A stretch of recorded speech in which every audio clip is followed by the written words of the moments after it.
You know when you look up at a really clear night sky, you can see it, right?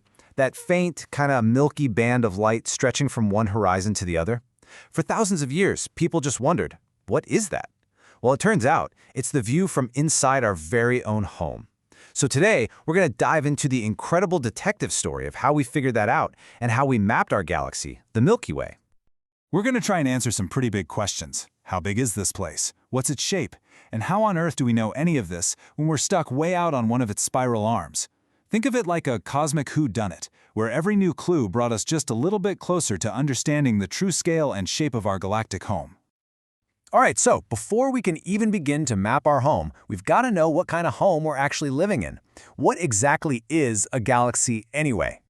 At its most basic level, a galaxy is just a gigantic city of stars, gas, and dust, all held together by the force of gravity. And if you think of each star as, say, a house or a building, then the galaxy is the entire sprawling metropolis, a massive cosmic community. And just like cities, galaxies come in all sorts of different shapes and sizes. About 60% of the ones we see are these beautiful, elegant spirals, just like our own Milky Way. The rest are either kind of smooth, featureless blobs we call ellipticals, or just chaotic messes known as irregular galaxies. So, our journey to understand our place in the universe really begins centuries ago, back when the Milky Way was just, well, that mysterious milky blur in the sky. For pretty much all of human history, that's all it was. But then, 1610 happened, and it was a game changer. Galileo pointed his brand new telescope at that blur and realized, with a shock I'm sure, that it wasn't a cloud at all. It was made of countless individual stars. It took another century and a half for William Herschel to painstakingly map thousands of those stars, creating the very first model of our galaxy, a flat disk with a bulge in the middle. Okay, so astronomers now had a basic shape for our galaxy, but this new map just opened up an even bigger, more profound question.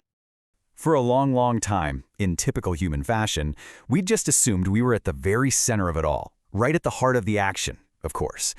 But were we really?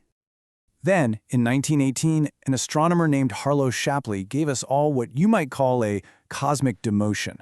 See, he was studying these things called globular clusters, these really tight, ancient swarms of stars that hang out just outside our galaxy's main disk. And he noticed something funny. They were all orbiting a common center, but that center wasn't us, not even close. The real heart of the galaxy was thousands of light years away. And just like that, we were moved from downtown to the quiet galactic suburbs. But there was a huge problem. Shapley's measurements, while totally revolutionary, were being thrown off by these thick lanes of cosmic dust that block our view, kind of like trying to see across a city on a really smoggy day.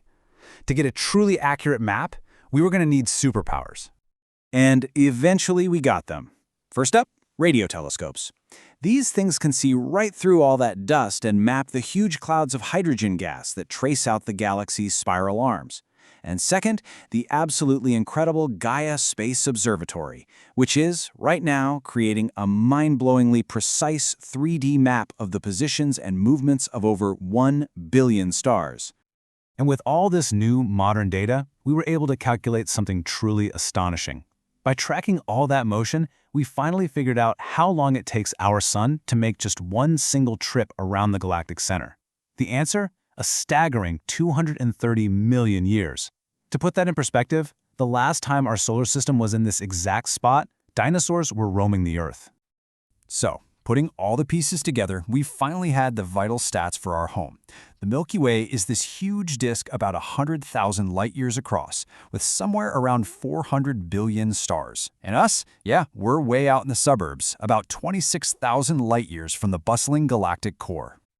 But you know what? Mapping the stars, the stuff we can see, that was really just the beginning. The most mind-bending discoveries were about to come from the things we can't see at all. Back in the 1970s, an astronomer named Vera Rubin stumbled upon a galaxy-sized problem. As she was measuring how fast galaxies spin, she found that the stars on the outer edges were moving impossibly fast. I mean, based on the laws of physics and all the matter we could see, they should have been flung off into deep space ages ago. So, what was holding them in? The gap between what she expected to see and what she actually saw was enormous. The observed speed of those stars was way, way faster than all the visible matter, all the stars and gas, could possibly account for. This discrepancy was the smoking gun. It was proof that some huge amount of invisible mass had to be out there, providing the extra gravity needed to hold the whole galaxy together. And they called it dark matter. This stuff, it doesn't emit light, it doesn't absorb light, it doesn't interact with anything, but it's the gravitational glue holding our galaxy together. And here's the kicker. It makes up a shocking 95% of our galaxy's total mass. Everything we see, all the stars, the planets, the beautiful nebulae, it's just the tip of a much, much larger and completely invisible iceberg.